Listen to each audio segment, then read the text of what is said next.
একটা প্রশ্ন, শুধু ব্রেসেস করলে কি সব সমস্যার সমাধান হয়ে যায়? এই ভাইয়াটির ক্ষেত্রেও উত্তর ছিল না। তিনি ভুয়েট থেকে আমাদের স্মাইল ডেন্টাল কেয়ার যাত্রাবাড়ি ব্রাঞ্চে এসেছিলেন। তার দাঁত ছিল উঁচু নিচু এবং কিছুটা আঁকাবাঁকা।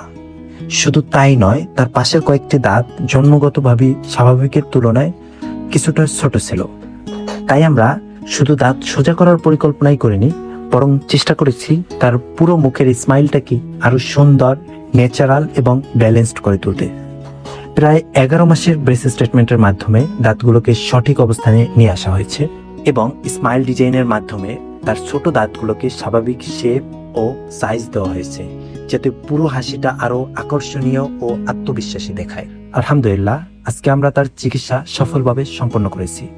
আর এই সুন্দর রেজাল্ট দীর্ঘদিন ধরে রাখার জন্য পরিয়ে দেওয়া হয়েছে ক্লিয়ার রিটেইনার। আশা করি পুরো ভিডিওটি দেখলে শুরু থেকে শেষ পর্যন্ত পরিবর্তনটা আপনি নিজেই বুঝতে পারবেন। আজ এই পর্যন্তই, আবার দেখা হবে নতুন কোনো ভিডিওতে। আল্লাহ হাফেজ।